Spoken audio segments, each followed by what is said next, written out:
Wa afdalus siyami ba'da syahr Ramadan, dan puasa yang paling utama setelah puasa yang ditunaikan di bulan Ramadan itu siyam syahrillahil muharram, yaitu puasa yang ditunaikan di bulan Allah, yaitu bulan Al-Muharram. Rawahu Muslim, diriwayatkan oleh Imam Muslim dalam kitab sahihnya nomor hadis 1163, dan riwayatnya tersambung kepada sahabat Abu Hurairah radhiyallahu taala anhu. Bismillahirrahmanirrahim.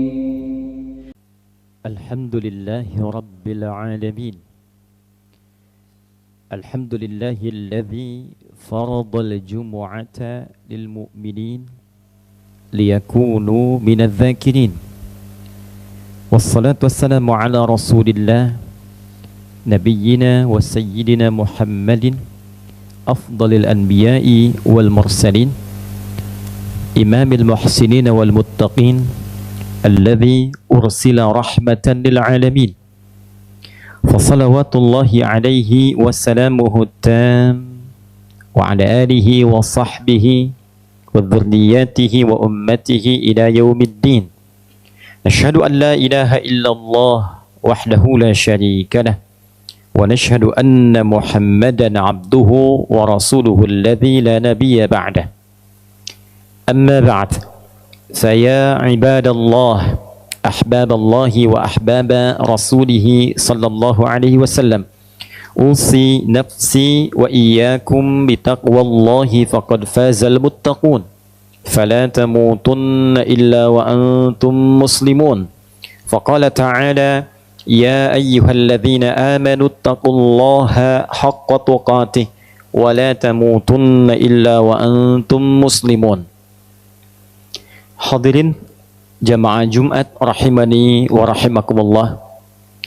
Alhamdulillah, kita mengawali Jumat ini dengan bersyukur pada Allah Subhanahu wa taala. Kita masih diberikan kesempatan untuk membuktikan keberimanan kita kepada Allah Subhanahu wa taala dengan menunaikan ibadah Jumat di pekan yang baru, bulan yang baru, dan di tahun yang baru. Jumat pertama di bulan Al-Muharram 1446 Hijrah.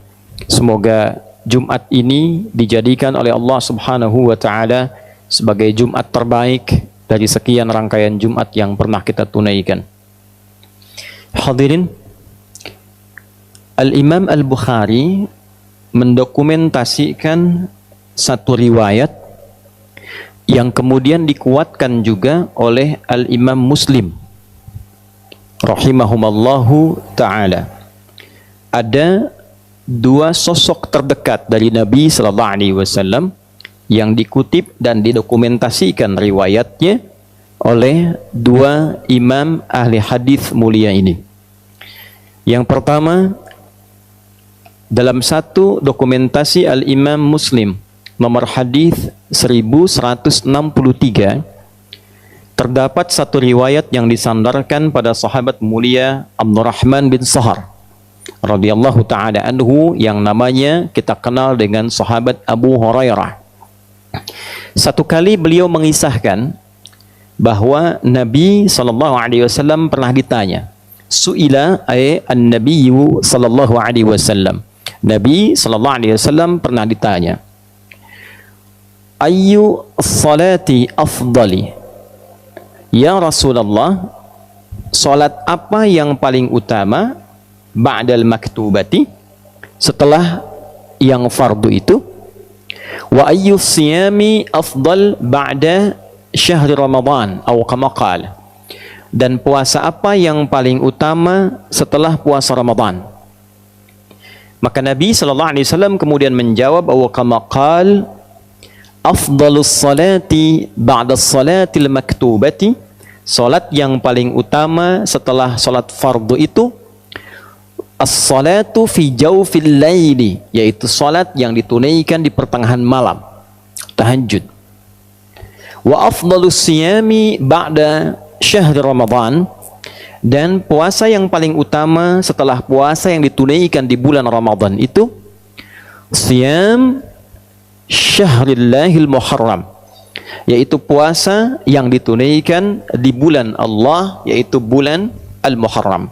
Rawahu Muslim, diriwayatkan oleh Imam Muslim dalam kitab sahihnya nomor hadis 1163, dan riwayatnya tersambung kepada sahabat Abu Hurairah radhiyallahu taala anhu.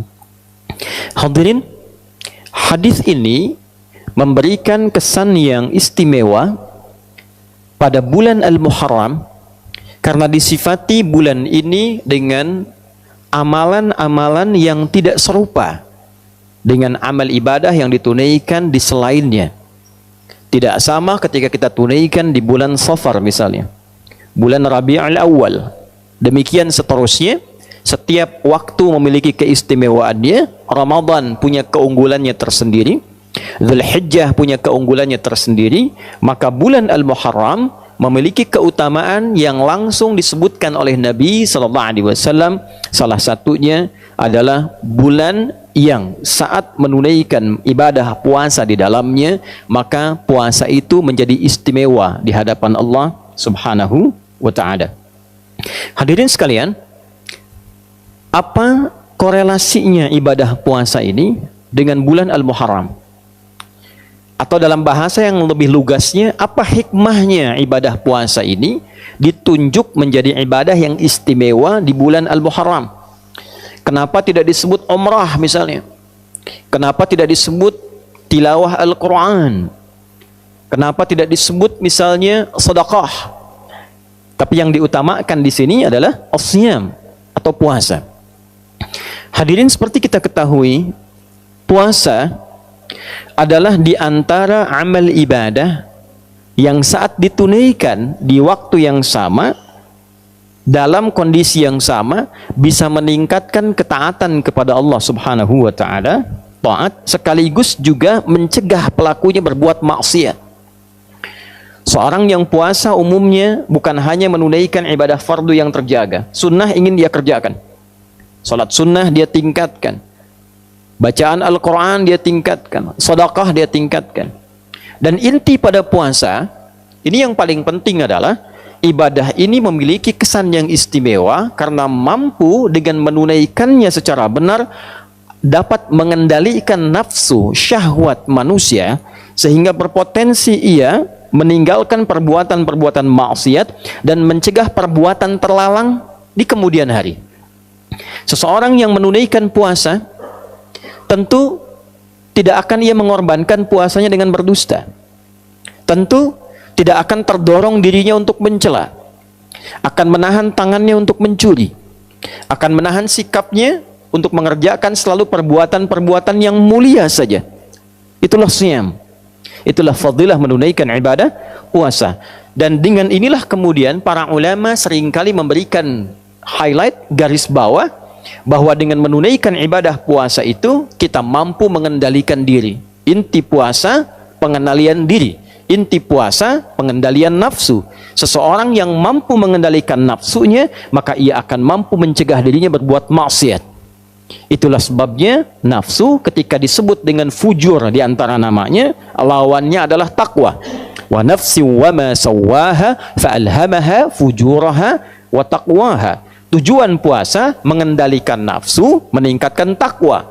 Itulah sebabnya ketika 30 hari atau 1 bulan kurang lebih kita menunaikan ibadah puasa Ramadan, tujuan terbesarnya adalah meningkatkan takwa, mengendalikan nafsu. Ya ayyuhalladzina amanu kutiba alaikumussyam kama kutiba alal ladzina min qablikum la'allakum tattaqun. Dengan menunaikan puasa itu diharapkan takwanya meningkat. Bila takwa sudah meningkat, otomatis nafsunya ditekan. Bila takwa meningkat, taatnya naik, maka maksiatnya ditekan. Maksiat itu cenderung mendorong pelakunya untuk berbuat sesuatu yang terlarang. Perbuatan yang terlarang dalam syariat disebut dengan muharram. Mencuri terlarang, maka mencuri itu muharram. Minum khamar, miras santika itu muharram. Korupsi itu muharram. Berdusta itu muharram. Hukum yang melekatkan pada setiap perbuatan yang dilarang, hukumnya disebut dengan haram namanya. Mencuri itu muharram, hukumnya haram. Korupsi itu muharram, hukumnya haram. Bila kita ingin berlatih meninggalkan segala yang dilarang itu dan memulai pada waktunya kita untuk mempraktekkan itu, di waktu ini saya ingin meninggalkan segala yang dilarang, maka rumusnya diantaranya dalam bahasa Arab, tambahkan al pada nama kalimatnya. Sesuatu yang dilarang muharram, tambahkan al, disebut dengan al-muharram. Maka bulan pertama dalam penanggalan Hijriyah dinamakan dengan Al-Muharram, bukan sekedar ingin mengabadikan nama itu yang memang sudah ada semenjak di zaman jahiliyah dan jadi konsensus kesepakatan bahwa bila tiba waktu itu bulan Al-Muharram itu, maka setiap masyarakat berlatih, setiap masyarakat mencoba meninggalkan segala yang dilarang, disepakati oleh masyarakat pada masa itu. Anda bayangkan zaman jahiliyah saja, kalau sudah masuk Al-Muharram, sudah viral dari masa-masa sebelumnya. Jangan bertengkar, jangan saling membunuh, jangan saling menyakiti. Itu ada konsensus. Maka Islam datang mengukuhkan itu, sekaligus memberikan satu sinyal isyarat bahwa tidak ada perbedaan syariat zaman-zaman Nabi sebelumnya yang ditutup disempurnakan oleh Nabi Muhammad SAW. Itulah sebabnya ketika satu di antara bulan Hurum disinggung dalam Al-Quran, di surah ke-9 At-Taubah, di ayat ke-36, ketika Allah mengatakan, Inna iddatas syuhuri indallahi 12 syahran fi kitabillah yawma khalaqas samawati wal arda minha arba'atun hurum dzalika ad-dinul qayyim fala tadhlimu fihinna anfusakum.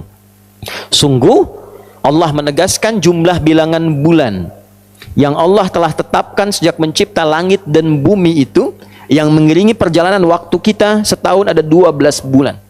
Dari 12 itu ada 4 bulan yang terhormat, bulan Hurum. Bulan kita menjaga diri, menjaga kehormatan, mengevaluasi, meninggalkan maksiat.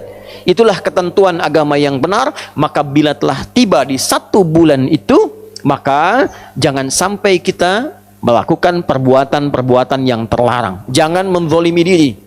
Lisan itu fungsinya bicara yang baik. Ketika lisan digunakan pada yang tidak baik, itu zalim namanya. 4 bulan ini 3 berurutan kata Nabi, thalatha mutawaliyah, Dzulqa'dah, Dzulhijjah, Al-Muharram. Lalu yang keempat bulan Rajab, bulan yang ke-7 itu yang kita ketahui. Hadirin, bila kita rangkai seluruh uraian ini, ternyata Al-Muharram bukan menjadi penanda awal pergantian satu waktu dalam penanggalan Islam. Tapi Al-Muharram juga komitmen kita untuk memulai hari baru, tahun baru, waktu yang baru, dengan keadaan yang baru yang lebih baik. Bagaimana cara menjadi baik itu? Berhijrah. Apa esensi hijrah itu? Maka dalam hadis riwayat Al-Bukhari diisyaratkan oleh Nabi SAW, esensi hijrah itu meninggalkan segala yang dilarang oleh Allah dan Rasulnya, yang haram-haram. Maka kalendernya Hijriyah, bulannya Al-Muharram, perbuatannya koreksi diri kita, evaluasi diri kita untuk mencoba meninggalkan segala yang dilarang oleh Allah dan Rasulnya. Tidak ada cara yang terbaik untuk bisa mengoptimalkan itu dan pesan-pesan yang istimewa tadi, kecuali salah satu amalan efektifnya dengan menunaikan ibadah puasa. Karena saat puasalah kita bisa mengoreksi diri dengan baik. Kita bisa mencoba berlatih meninggalkan segala yang dilarang. Kita bisa memaksimalkan ibadah yang menunjukkan ketaatan kita meningkat di hadapan Allah Subhanahu wa Ta'ala. Itulah sebabnya Nabi SAW ketika ditanya oleh segelintir sahabat, puasa apa yang istimewa, yang utama setelah Ramadan, maka Nabi tidak ragu mengatakan puasa yang ditunaikan di bulan Allah Al-Muharram. Dilekatkan dengan nama Allah untuk menunjukkan keistimewaan bulan Al-Muharram ini. Hadirin rahimani wa rahimakumullah. Apakah utuh puasanya di bulan Al-Muharram ini? Apakah sebagian saja? Para ulama ada yang mengatakan karena Nabi menyebutkan bulan Al-Muharram, maka ada yang menghukumi silahkan sebanyak-banyaknya tunaikan di bulan Al-Muharram itu. Ada yang membatasi dengan memberikan keutamaan tanggal 1 sampai 10. Ada yang tidak membatasi, Bahkan menambahkan keutamaan, kalau yang biasa Senin dan Kamis, Ayyamul Bid, ditunaikan di bulan ini, maka meningkat keutamaannya. Ada juga di antara penanggalan ini satu tanggal yang istimewa, disepakati oleh ulama tanpa perbedaan, dan riwayatnya tersambung pada sosok mulia, lingkup A1 dari Nabi sallallahu alaihi wasallam, satu di antara istri Nabi sallallahu alaihi wasallam, Ummul Mukminin, ibunda kita semua, Sayyidah Aisyah radhiyallahu taala anha. Yang hadis ini direkomendasikan oleh para ulama dan terdokumentasikan dalam Sahih Al-Bukhari nomor hadis 4504. Demikian Imam Muslim mengutip pula hadis ini di nomor hadis 1125. Dari Nabi sallallahu alaihi wasallam informasinya dinukilkan oleh Sayyidah Aisyah, beliau mengatakan radhiyallahu taala anha atau kama qalat, tatkala Nabi sallallahu alaihi wasallam berhijrah ke Al-Madinah Al-Munawwarah, maka orang-orang Yahudi pada masa itu sedang menunaikan puasa di hari ke-10 di bulan Al-Muharram, dikenal dengan Ashura. Maka ketika ditanya mengapa mereka puasa, mereka menjawab, inilah hari Musa alaihi salam diselamatkan oleh Allah dari kejaran Firaun.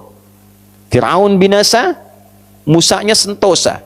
Maka untuk menunjukkan bukti syukurnya, ditunaikanlah puasa sebagai syukur pada Allah Subhanahu wa taala.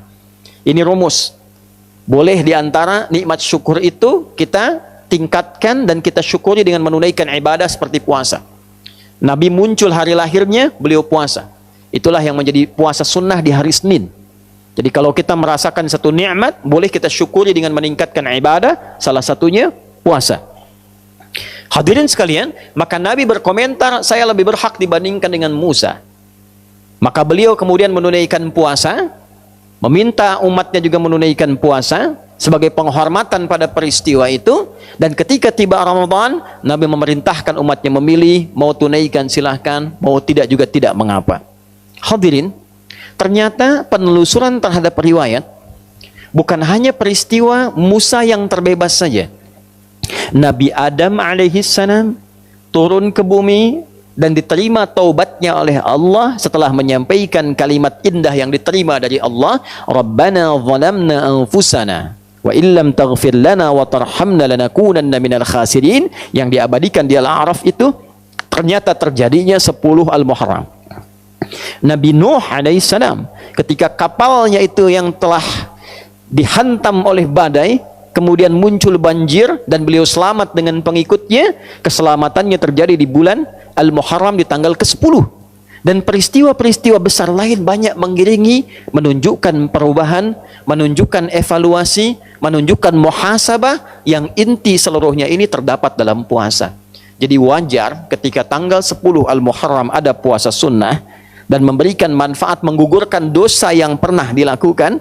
Maka bagaimana cara menjalaninya? Bukan sekedar menahan lapar dan haus, tapi kita mengoreksi diri kita seperti Nabi Adam mengoreksi dirinya, kakek moyang kita. Ada istighfar yang kita bisa sampaikan pada Allah Subhanahu wa taala. Yang kedua, ada yang dicontohkan memulai jalan baru untuk meninggalkan maksiat. Umat Nabi Nuh banyak maksiat, muncul banyak cobaan, muncul banyak masalah. Maka tolong dicek. Kalau dalam kehidupan banyak masalah yang tidak tuntas, tidak selesai, coba dicek. Kalau tandanya bukan ujian rasa cinta seperti Allah menguji para nabi, para rasul, boleh jadi ada maksiat yang pernah dikerjakan. Koreksi. Atau kita tunjukkan bukti syukur pada Allah. Selama ini jarang kita syukuri nikmat. Banyak meminta sesuatu yang tidak ada, yang ada lupa disyukuri. Maka ambil pada kisah Nabi Musa diselamatkan dari Firaun, syukuri. Maka niatkan hari ke-10 itu kita menunaikan puasa untuk mensyukuri nikmat Allah yang didapatkan sampai detik itu. Yang kedua, kita komitmen mengoreksi diri untuk menjadi pribadi yang lebih baik. Dan yang selanjutnya, kita menatap masa depan dengan menyiapkan agenda-agenda baru yang diridhai oleh Allah Subhanahu wa taala. Itulah Al-Muharram, itulah awal bulan Hijriyah, bukan sekedar berganti tanggal, berganti tahun, berganti tulisan, tapi menghadirkan komitmen yang berganti dari maksiat kepada taat.